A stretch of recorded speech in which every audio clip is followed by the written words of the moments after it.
2019년 이후 식약처가 지자체, 경찰과 합동조사해 마약류 과다 처방으로 수사 의뢰한 병의원 내역을 살펴봤다. 경찰 단계에서 수사 결론이 난 143곳 중 44%가 무혐의 처분을 받았다.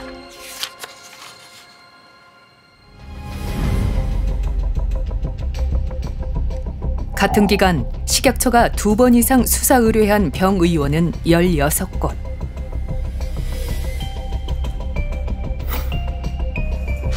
그중 11곳은 경찰이 무혐의 처분하거나 검찰이 불기소 처분했다. 그 사이 식약처는 과다 처방 의심을 추가로 확인해 다시 수사를 의뢰하는 시기다. 그나마 검찰 기소까지 넘어간 곳은 단 한 곳. 그마저도 벌금형에 그쳤다. 의료 마약 수사 상당히 어려워요. 일반적인 마약 수사 같은 경우에는 그 부적분을 했냐 안 했냐 검사 결과 나오면 이제 그거 가지고 판단하면 되는데, 의료용 마약 사건은 이제 의사 처방권이라는 게 있거든요. 예를 들어가지고 이제 유아인 사건도 서울청 전문수사부서에서 했는데도 6개월이 걸렸는데. 대상 병원들은 아랑곳하지 않았고 수사와 처벌은 미약했다.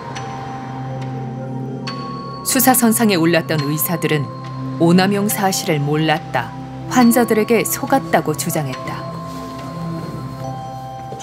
의료 쓰고 누가 나한테 와서 마약성 진통제를 처방해달라고 요구한 적도 없었고, 나 관심도 없었고, 써본 적도 모르고.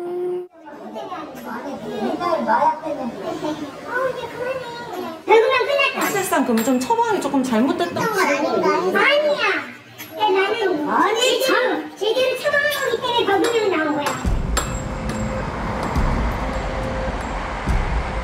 행정처분도 하나마나한 조치. 설령 마약류 취급 정지를 받아도 하루 3만 원의 과징금만 내면 된다.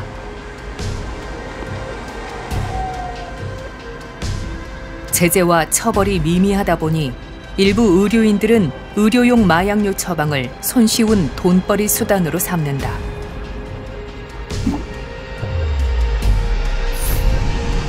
프로포폴을 불법 투약해온 유명 연예인 4명이 프로포폴을 불법 투약한 혐의로 재판에 넘겨진 여성 차명으로 연예인들한테 프로포폴 처방을 받았다는 전직 프로야구 선수 김모 씨를 마약류 관리법 위반 혐의로 입건했습니다. 가장 흔한 게 프로포폴 불법 투약이다. 저 한 번만 더 놔주세요. 이 말이 저도 모르게 그냥 나오는 거예요.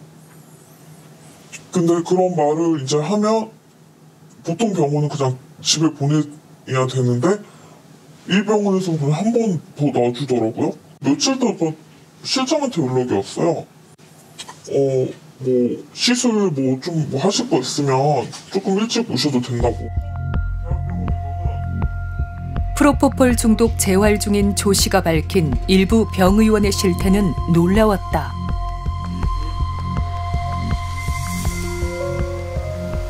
일단 CCTV는 들어가는 순간 포스트잇으로 붙여놨고, 그리고 말하지 말라고 그랬고, 그 다음에 종이와 펜을 주고 자기가 먼저 1병에 30 이렇게, 한 병에 30 이렇게 써놨고, 그래서 저는 거기다 오케이 이렇게 쓴 거죠.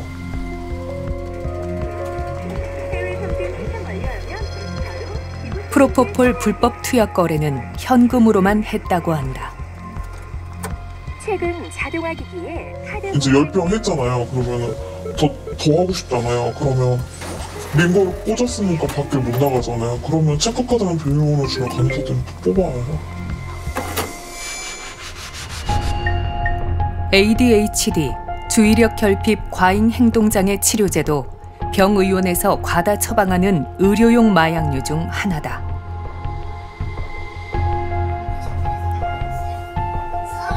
중독자들 사이에서는 프로포폴만큼이나 공공연하고 흔한 마약이 됐다. 100% 비슷하다, 효과가 비슷하죠. 만나는 사람 10명 중 한 6, 7명은 다 많이 먹으면 그렇게 온다 그랬던 것 같아요. 구치소는 열이가 9명, 병원은 열이면 한 6명, 7명? 네. 어떤 약을 이제 섞어서 먹으면 어떤 효과가 나오고 뭐 이런 거가 디테일하게 엄청나게 많이 알려주더라고요. 취재진은 2021년과 2022년 마약류 관리법 위반으로 유죄가 확정된 사건의 1심 판결문을 모두 입수해 분석했다. 투약 사범은 5,100여 명. 이들 중 의료용 마약류를 불법으로 투약, 사용한 사람은 186명으로 전체 투약 사범의 3.6%에 불과하다. 이 중 대부분은 다른 범죄나 다른 마약과 연관돼 있었고 의료용 마약류 오남용 한 가지만으로 죄가 인정된 경우는 41명. 같은 기간 과다 처방으로 처벌받은 의사는 12명뿐이었다. 불법 사용자와 의료인 모두 처벌의 사각지대에 있는 셈이다. 의료용 마약류는 말 그대로 의료 영역, 그러니까 치료나 진단의 의료 영역에서 이루어지는 겁니다. 그래서 전문적인 영역이기 때문에 그만큼 많은 권한을 주고 광범위한 어떤 처방 권한을 줬는데 여기에 대해서 뭐 충분한 어떤 책임감이나 사명감 없이 영리 목적으로 자꾸 이렇게 유통이 되고 하다 보니까 지금 이런 좀 범죄화되는 이런 상황까지 오게 됐습니다. 식약처는 의료용 마약류 오남용을 공급 단계에서 차단하는 수단으로 의사 처방 전 환자가 1년간 처방받은 이력을 확인하도록 했다. 그러나 이를 사용하는 의사는 거의 없다. 처방 시스템과 연동이 돼서 뭔가 자동적으로 모니터링을 할 수 있는 형태가 아니라 안 그래도 쉴 틈 없는 진료 현장인데 그것 무료 쇼핑망 시스템을 아이디와 패스워드를 입력하고 환자분 이름을 또 따로 입력하고 환자분 앞에 앉아 있는데 그 작업하느라 뭐 5분 사용한다? 그게 과연 얼마나 실효성이 있을까? 허술한 감시망 속에 점점 많은 이들이 의료용 마약류를 병의원에서 구하고 있고 중독자들 사이에선 양지에서 구할 수 있는 합법 마약으로까지 통한다.